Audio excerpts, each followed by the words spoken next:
Welcome to the ACC Panic Room alongside Lauren Brownlow. I'm Joe Ovies.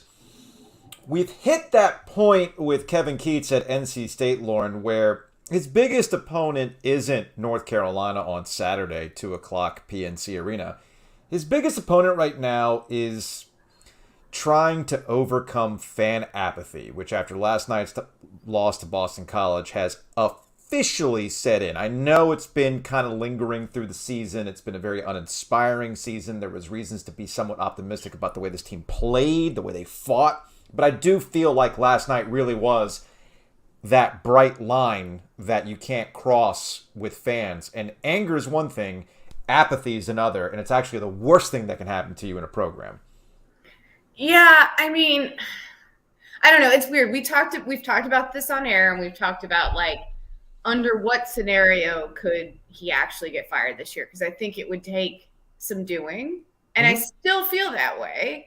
But we'll see. It's not a good sign. I can say that because look, I mean, Boston College isn't as bad as they've been in recent years, but they're still not good. And you're at home and you're coming off a win. And yes, you had some time off and maybe that worked against them, but I don't know. It's not what you want.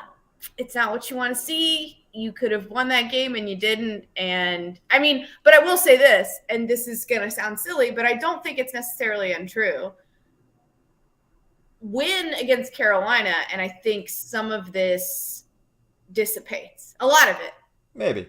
I think so. Maybe. I don't know. That's one of those, let me see how it plays out if it happens, because it's a big if on Saturday at PNC Arena. It's a huge if, and this gets to what I said back when they went to Chapel Hill and they got blown out. Yeah. I've seen these scenarios play out at State before. You know, you can't, in years in which Carolina's having a down year and you can't take advantage of that, then it's going to come back to bite you in the ass. And that's kind of where things are with Kevin Keatts. And if that happens again, and again, I've seen these scenarios play out where you go to PNC Arena, fan apathy checks in, and you've got a lot of blue in the building. That turns into not a good look territory. You combine that with a loss, well then Boo Corrigan's going to have to make some difficult decisions. Now, all that being said, I'm with you. I know we've talked about this with Gilio a bunch on the air too. Every indication that has been expressed to me is that he's going to come back next year, but there will be changes. It's very analogous to what happened in 2019 with Dave Doran and the football program. Yeah. Some commitments were made, some changes were made, and you've seen the payoff going into this upcoming season where expectations are going to be really high for the Wolfpack in football. The problem, though, with applying that logic to basketball is the very fluid nature of college basketball as opposed to college football, where the loss of one player can really change the dynamics of your team, both good and bad. So you can make some configurations to the coaching staff that we've seen all over the place, not just at NC State. I mean, I can think of two instances at NC State where bringing on an assistant coach has changed the dynamic for the team. You look at what Larry Hunter, when he came over for Herb Sendek and the Princeton-style offense was installed. And you look at Bobby Lutz with Mark Gottfried, right? Yep. But this is not just State. I mean, look at Michigan, where Juwan Howard, who's never been a head basketball coach in college, has Phil Martelli, who's been around. He's a lifer, right? Who's now currently in the interim position. I mean, even Hubert Davis brought in a guy like Jeff Lebo as a ton of coaching experience. Yes. So I'd be curious to see what happens with Keatts if a same situation plays out with the coaching staff. However, you still need some continuity on it. And I really do think that you gotta show that there's progress, not necessarily in the wins, but somebody like Terquavion Smith is going to stick with the program. That Darian Sebron is not going to go bounce and try to go to the NBA and probably end up in Europe right now with a little bit more seasoning. So, and then you also have to bring in the right guys in the transfer portal. So there's a lot of moving parts with college basketball that's different from football, but I get the point. Yeah, I mean, I think that's the challenge, right? Is that he's had a lot of attrition over the years, and that's going to happen. And some of it was not necessarily his fault. Like, I don't think anybody thought Jalen LeCue would skip to go to the second round of the draft. Not that there's anything wrong with that, but like, he decided he was ready to play, and that's that. But at the same time, happened twice. Yeah, that twice. Yeah, two different players, right? Yeah, yeah, two different players went, decided to go pro out of high school instead of going.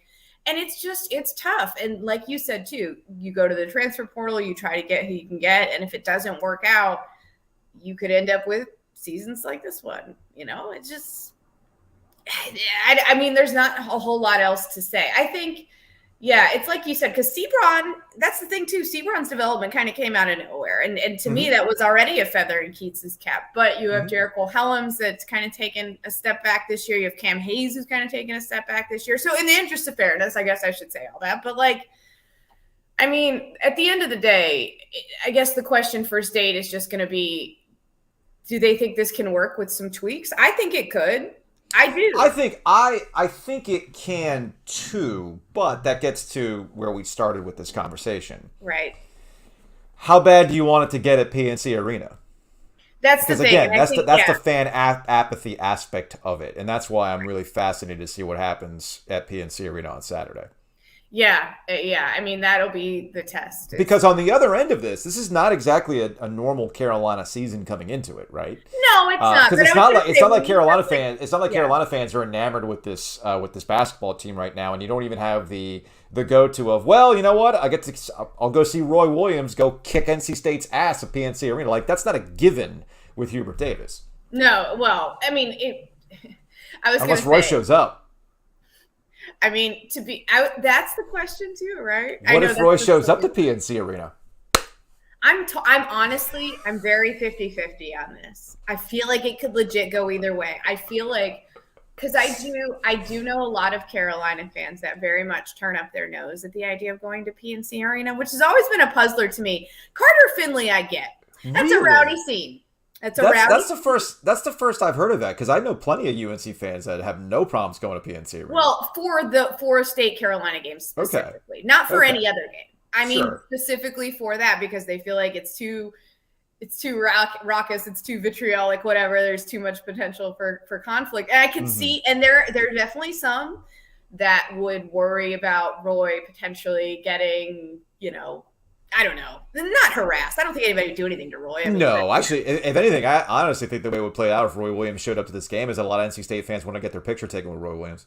All I'm saying is that there is a perception among some in the Carolina fan base that State fans hate them so much that they might scare them in some way or whatever. I don't know. It is a weird thing for sure.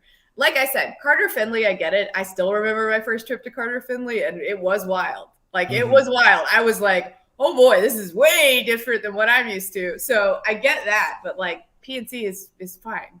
No one's gonna it'll be interesting. I wonder if he'll show up. I don't know. I hope he does. And shout out to the NC State fans who will walk up to Roy Williams. It's like, I hate that you kicked our ass, but I love that you liked kicking our ass because it matters. And we joked about it with West Durham yesterday.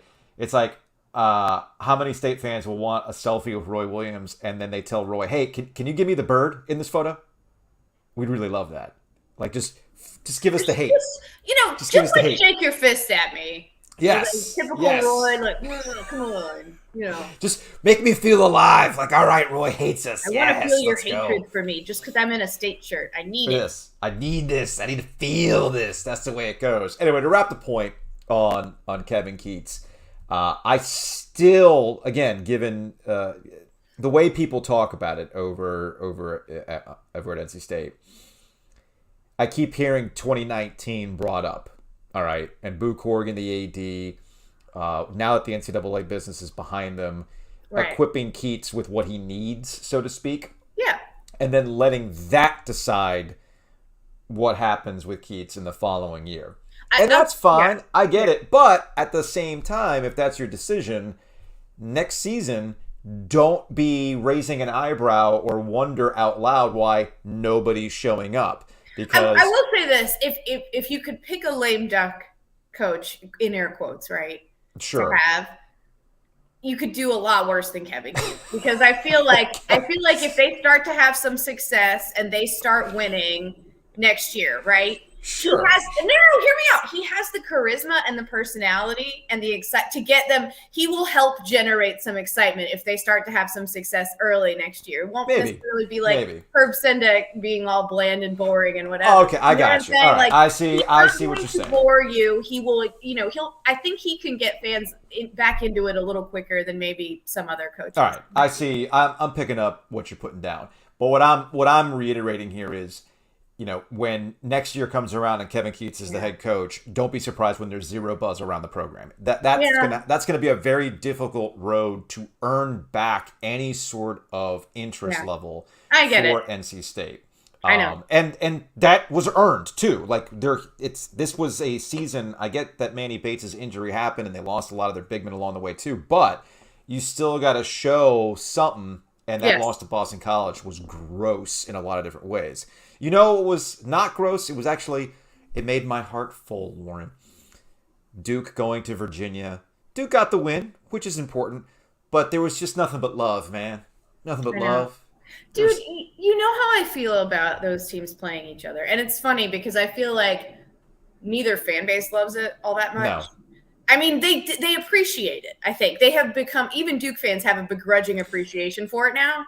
Sure, and Tony Bennett did a good job with the home crowd. Like, Tony Bennett did the right thing. Like, he came out like, look, you typically want to boo these guys. I get that, but he's like, we're a classy bunch. I hate when classy gets used with fans, but whatever. So, good on Virginia fans for showing the respect and the appreciation with Mike Krzyzewski and, Terry Holland's there. And Kay was very... it was like the basketball gods were speaking to me because of the ACC tournament documentary and the good old days and everything. Yeah, he was in his feels. He was in his feelings. I think they've played two really good games this year. I would say the first one's probably better than the second, but it's still, I mean, there were still some really big moments in both games. Those games are so fun. I love them so much. And I mean, I think they put him in his basketball fields because, frankly, like when Duke and Virginia play, they kind of put me in my basketball fields. I literally canceled plans last night to stay home and watch that basketball game.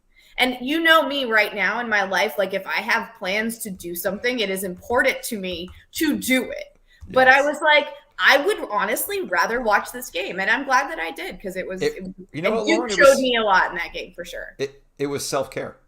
You know what it was? Watching Duke, Virginia for you was self-care. So I'm proud of you. Plus, I got to hear the announcers compare Virginia calling Francisco Cafaro Papi to Coach K being called Poppy by his grandkids. And I'm like, those aren't the same. That's not the same. Right? Yeah. Thank you. Back me up on this. It's not the same. Context matters there. Yeah. There's Poppy. Okay. That's the granddad one. Yeah. And then there's the I Poppy. Which no, I don't need announcers doing that. Those aren't the same. No, I'm sure Cafaro probably wants to hear that on campus. I don't think he'll be hearing it after those layups he missed last night. Well, there's that. You never know.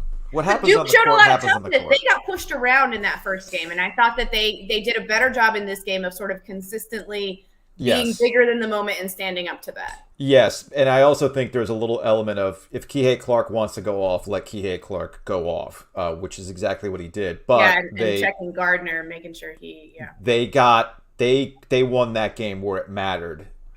Points in the paint. Virginia had 2 at the half. They had 52 in the game.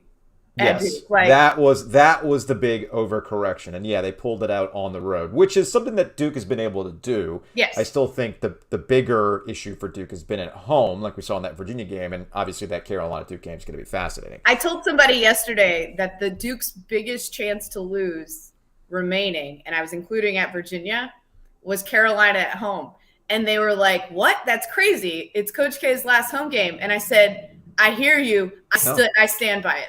And I knew they would win at Virginia. It was a little closer than I thought it would be, but that game's always close. But I knew they would win at Virginia. They're not losing at Syracuse. That is the game. And then they're not losing at Pitt. So that's the game because they haven't played well at home. They haven't played well at home, and this team understands this team understands the gravity of the moment. I still think they'll probably beat Carolina. I am just saying that of the games remaining, and that included at Virginia last night, I told them, I was like, that is their best chance to lose going forward. I don't think there's any other game they're going to lose.